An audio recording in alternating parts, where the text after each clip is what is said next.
Hi, welcome to Market Week in Review for the week ending June 26th, 2026.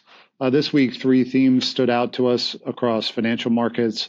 The first one, and probably the most dominant for asset prices, was this tug of war that took place between some pretty healthy macro and geopolitical developments, but also some challenges in the tech and semiconductor space. Starting with the macro picture, which I thought was overwhelmingly positive this week. We've started to now see some resumption of shipping activity through the Strait of Hormuz on the back of the U.S.-Iran agreement from a couple of weeks ago. Transit activity has recently accelerated to 2/3 of pre-conflict levels as of Wednesday of this week. And with that resumption of supply flow, we're seeing a reaction in commodity markets where crude oil and broader commodity prices are down pretty sharply on the week. But even more broadly than that for the month and the second quarter.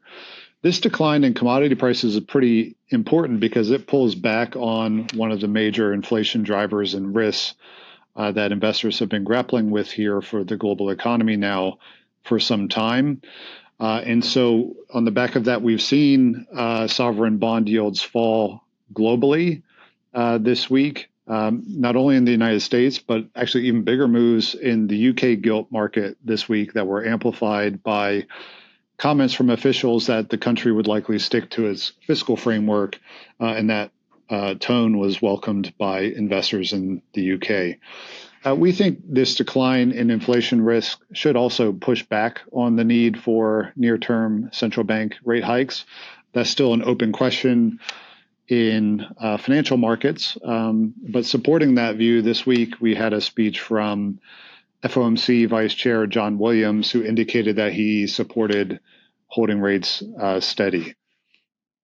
So while that sort of macro geopolitical angle was positive, we still had equities, at least as of Thursday's close here in Seattle, that are tracking down roughly 2% on the week. That headline weakness masks a rotation under the surface of the market away from some of the tech and semiconductor names that have run so hard here for a couple of months towards and with positive performance in more rate sensitive and cyclical exposures in the equity market. The second theme and focus for investors, we're still seeing a lot of attention around the post-IPO trading activity for SpaceX.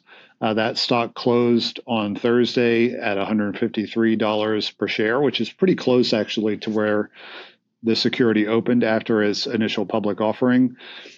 We're hearing some interesting observations from our trading desk around sort of the flow and activity that is driving those moves, and really some divergence in retail and institutional flow here. The first few weeks really have been dominated by retail buying, including for bullish expressions through shorter dated call options. Whereas on the institutional side, it seems like investors have been more focused on risk managing their positions with overlay and derivative solutions.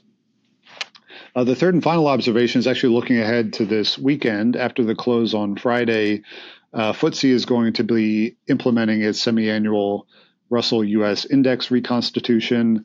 This looks like one of the more consequential reconstitutions in recent years to us for two reasons. First, some of the small cap technology heavyweights will be graduating into the large cap Russell 1000 index.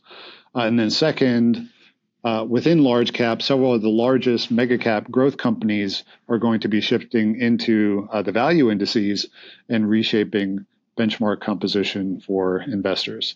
So those are the key observations from us this week. I hope you have a good weekend, and thanks for tuning in. Hi, I'm Sophie Antal-Gibert, Head of Portfolio and Business Consulting at Russell Investments. If you liked what you just saw and heard, consider subscribing to our YouTube channel or check us out on LinkedIn. Thanks for tuning in.